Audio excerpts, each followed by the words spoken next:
Charlie, ikaw naman, you came from What Lies Beneath, no? So how is this different? Paano na iba? Anong Charlie yung makikita namin dito? Wala ako masyado ma-share. Bakit? Pero Bakit? sobrang iba. Oo. Mentally and physically challenging siya. Parang wala akong chill na eksena dito. Siguro yung chill na eksena ko lang is tulog. Pero literal extreme lahat ng eksena ko. So, ibang-iba. Oo. At saka ito din siguro isang character na alam mo, ang hirap sabihing winish ko. Pero kasi ang hirap niya talaga. Pero medyo winish ko siyang mangyari kasi nga alam kong matcha-challenge ako sa character na to. So acting-wise, medyo talagang tinodo mo dito Oo, talaga? todo lagi yung acting dito. Mataas lagi. Parang TV Patrol acting lagi? Yes. Ganun Oo. agad, no? Buhos ka agad. Yes. Oy, I'd like to appreciate Charlie. Charlie's not feeling well tonight, but she's Thank here you. with us, joining us in this media presentation. Before I excuse you tonight, what will the show promise, Charlie, in terms of your character? Ano yung viewers would appreciate kay Charlie? Ako kasi medyo latter part na ako pumasok sa story Okay. dito. Pero malaking pasabog yung dala ko. Oo, tungkol syempre sa character ni Ben. Pag ikaw dumating ng nakamaleta rito, ha? Charlie, ha? Thank you, Charlie. We appreciate Thank you, your thank presence you. tonight. Thank Maraming you po. salamat.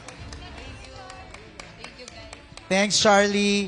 Okay, we go now to Alan Sancon's question for Yen. Yen, this is your comeback teleserye. Gaano ka ka-excited na bumalik sa serye at ano ang mga na-miss mo? Bakit ba kasi ikaw nawala? Joke lang. Sobrang na-miss ko lahat. Na-miss ko lahat. Na-miss kong magtrabaho. Na-miss ko yung routine ng taping. Na-miss ko magbasa ng script. Na-miss ko magkaroon ng mga bagong kaibigan sa set. At syempre na-miss ko talagang umarte. Because acting has always been a big part of who I am. Kaya sobra akong thankful na nabigyan po ulit ako ng pagkakataon na gawin yung mahal kong gawin. Kaya I'm really, really grateful. Sobrang thankful ako na nakabalik po ako ulit. So thank you so much. How was it on the first day sa set? Ang saya. Parang bago ulit, pero na-miss ko talagang magtrabaho. And also, magkatrabaho ulit kami ni Echo. First day kami Yes! agad yung magka-eksena. Third project na namin to together. Kaya meron, oo. Just to refresh everybody's memory, ano yung mga past projects nyo ni Jericho?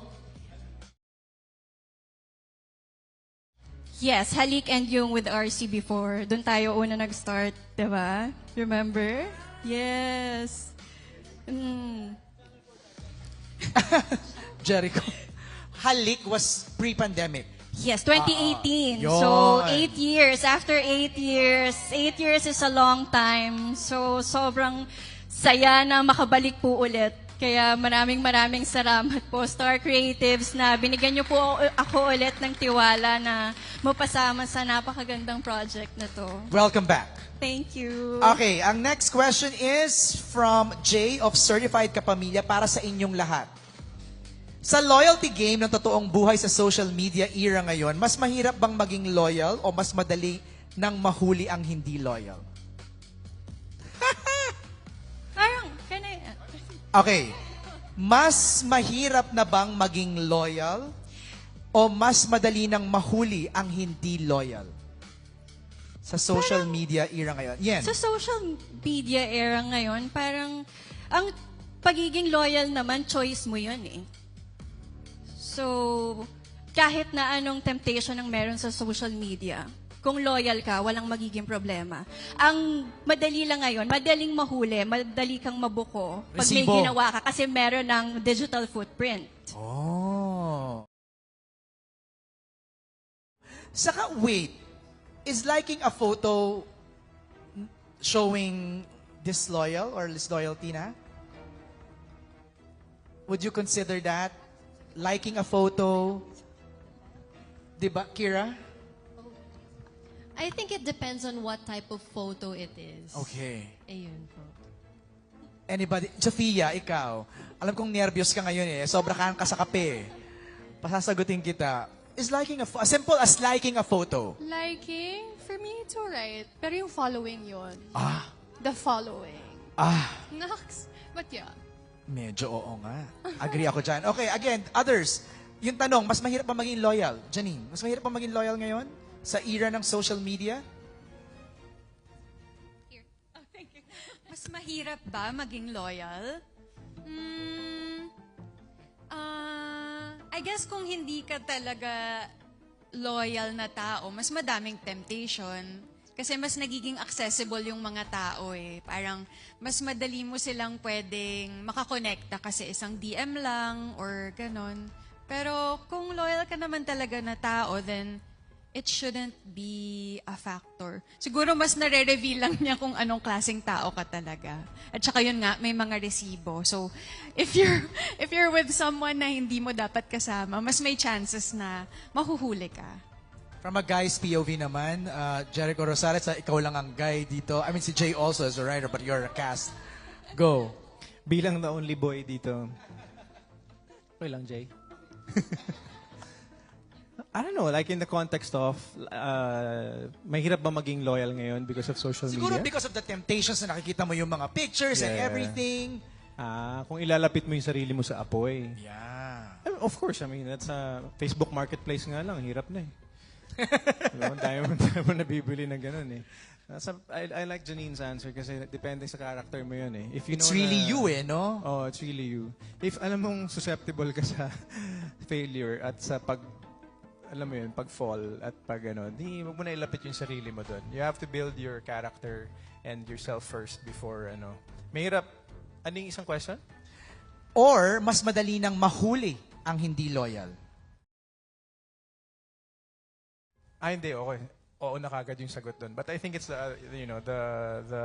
former that yun, kung loyalty yung pag-uusapan. Yeah. Yeah. If you're single, then sige, go. 'Di ba? Bahala ka sa buhay mo, 'di ba? Kahit anong gawin mo. But if you know that you're gonna hurt someone, huwag ka na dyan. Tama. Huwag ka na dyan. Iwas ka na dyan. I wanna hear Carlota. Maika, anong masasabi mo dito? Ang tahitahimik mo dyan sa gilid. Kasi mind boggle na ako sa mga pinag-uusapan natin. Napapraning tuloy ako, hindi. Pero, So mas mahirap ang maging loyal in this social media era? I think it's always hard to be loyal. It's just test lang ng boundaries and morals mo as a person. So, if a person doesn't want to be loyal or isn't or susceptible to being unloyal or unfaithful, siguro, kailangan pa niya maging matatag sa life. Kasi, with the accessibility now, it really is a challenging thing. So, to have someone who is loyal and that will stand by you is such a blessing. And, kailangan talaga yun. Like Sophia always posts, you need to be, it's rare. Yes, so loyalty is rare. So, you have to treasure that. Yung ba yung pinost mo, Sophia? Loyalty is rare. Tama. Thank you, guys, for answering that question. For Jay, Fernando, ano yung pinagkaiba nito sa iba pang mga psychological dramas or thrillers na napanood na namin?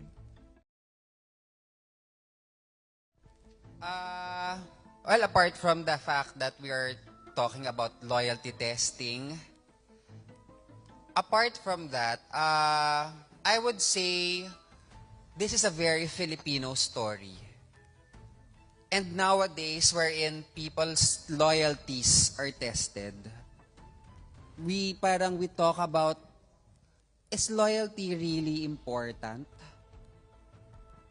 And of course, apart from that, we talk about lies and manipulation. And that makes it very current. It makes it very present in the sense that we actually ask the dramatic question, can you really live a life without lying?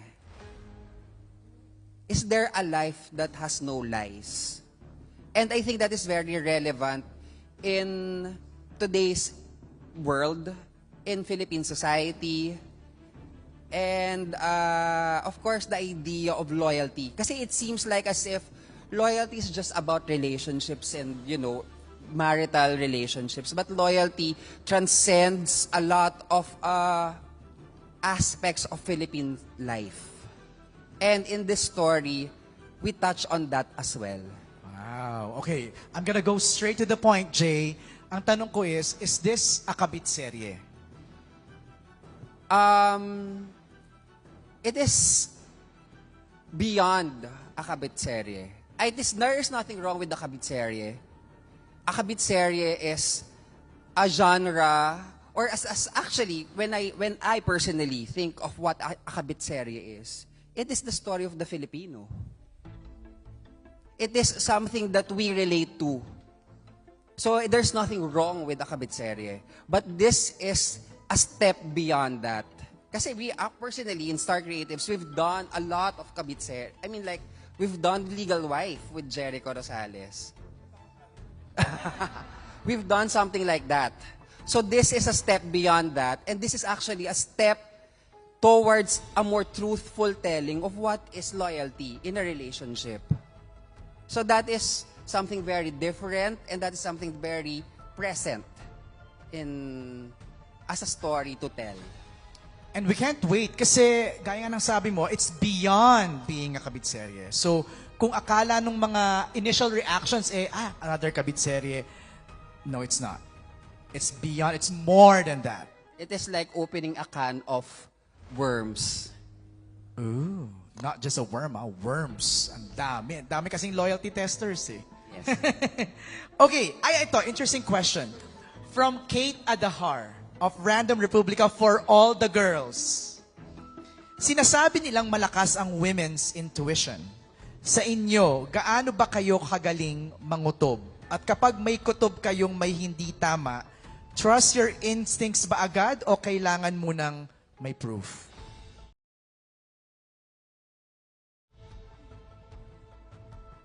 Love the smiles.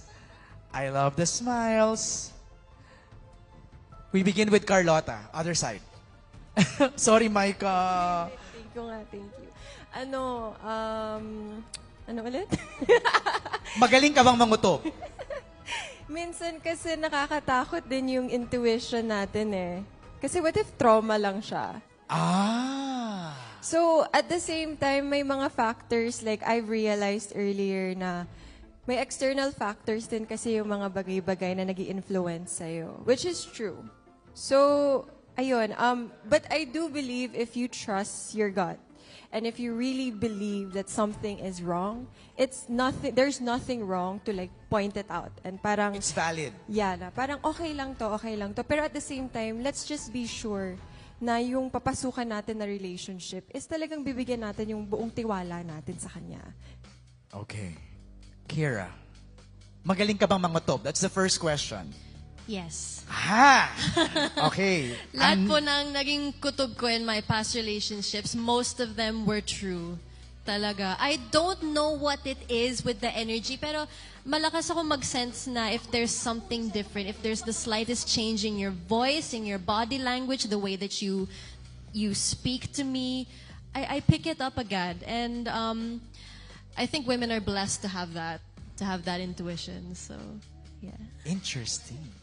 Eto na, gusto ko mapakinggan. Yen Santos. Magaling ka bang mangutob? Sobra. Lahat ng kutob ko napatunayan kong totoo. Pero alam ko na minsan hindi rin siya talaga accurate. Okay. So, dapat... Parang wait lang parang siguro dapat gamitin medyo nauga lang ako siya. dun, Siguro dapat gamitin lang siya bilang warning sign, pero Okay. hindi final conclusion. So may proof dapat? Yes, Ayun. dapat may proof pa rin. Pero ako, base sa personal experience ko, lahat talaga, dumadating sa akin yung resibo kahit wala akong ginagawa. Ganon. Yes. Ang palay ang lumalapit sa manok. Yes. Ang galing naman. At saka hindi naman yata exclusive lang para sa mga babae ang intuition. That's true. Parang lahat sa lahat ng tao meron yan. Tama yung Pero- sabi ni Kira eh, may iba talagang malakas talaga. Yes. At magaling sa kutob. Elise, ikaw. For me, I think intuition kasi is, di ba, your gut feel. Right. And when your body is telling you your body's not comfortable. Meron kang uneasy feeling. Meron kang nararamdaman na hindi mo maintindihan, hindi mo ma-explain at first. It's your body's way of telling you that something's not right. And you should always listen to it. Not necessarily you should magwala ka na or, make a big fuss about it. Pero you should address it and talk to whoever, your partner, or even intuition when it comes to friendship or any kind of relationship. I-adjust mo yun. Kasi meron yung sinasabi sa'yo eh. So, kailangan ilabas mo siya. Ilabas mo siya. It has to be answered. Yes. Otherwise, repressed siya. Oo. Tsaka, would you want that? Sofia. Lagi ka na lang ninenervyos. Magaling ka bang mangutob? Mangutob. Mangutob. Yes. Okay. And most of the time tama ako. And now, I try to let go of when I get anxious. Kasi, it's scary eh. Just So- let the life be. So you you're know? saying sometimes yung pagiging ganon, nangungutob, it also is something bad for you. Parang I just choose to let go and not think about it. Kasi if may nagsisinungaling sa'yo, it will come na may araw na malalaman mo yung lahat ng katotohanan. Okay. And I don't want to control things too much. Because before I tend to control a lot. And parang frustrating na lang siya. Okay. So let the life be. It's gonna be full of surprises, Carmina. Magaling ka bang mangutob? Alam mo, nahihirapan ako sa tanong. Kasi parang lahat sila parang ang bilis ng sagot. Yes, magaling akong mangutob. Ako, nahihirapan akong sumagot kasi with Zoren, wala akong ganun. So I'm very blessed na hindi ko kailangan mangutob. Pero let's say, may kutob-kutob ka. Let's say, we're not talking about Zoren. At nangutob ako. I still need proof. Okay. Kasi akong tao sigurista akong tao. Hindi ko pwedeng sabihin, ginawa mo to. Bakit? Paano mo lang ginawa ko to? Wala, kinutuban lang ako. Hindi pwede. Okay. Kailangan malinaw. Kailangan, ito ang preba. So ngayon kinutuban ka, ngayon mag-investigate ka na. Pag nag-investigate ka na, syempre, I need proof, diba? I need pictures. O ngayon, may pictures na. O ayan, ibigay mo na dun sa partner mo. Ngayon, bago mag-Zoren, kung magaling ba akong mangutob, nakalimutan ko na. Parang ang sagot ko yata, parang hindi. Before Zoren, parang hindi ata. Di ako sure. So, next, Janine, you better answer now. Come on. Ay, nakakaloka yung sagot ni Carmina. Na hindi ka marunong mangutob dati before Zoren.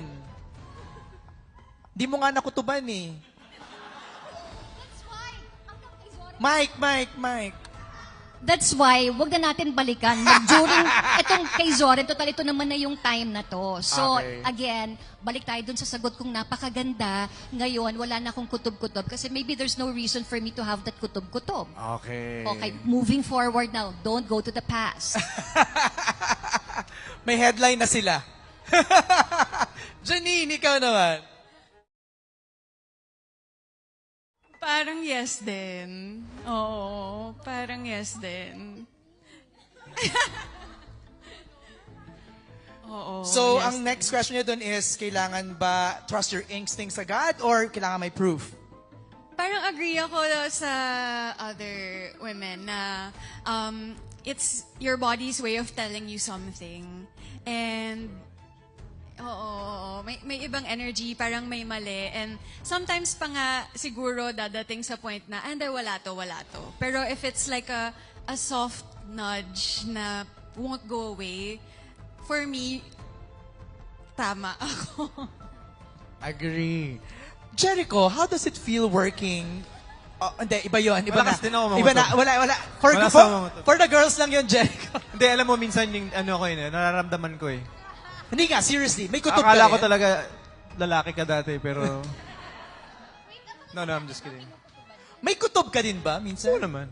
We're all, like, syempre, energy lahat yan eh. Pag energy, pag nararamdaman mo, ano, iba lang sa amin kasi parang pag kinukutuban kami, parang kabag yung nangyayari. Di ba? Parang iba yung, ano, yung manifestation. Anyway, nagkakakutob ako kung hindi maganda yung mangyayari sa Senado. Wala naman nangyayari. So, yun. Pare-pareho tayo ng kutob dyan. Oo nga yun. Hindi natin pakinggan. Pakinggan po natin. Oo.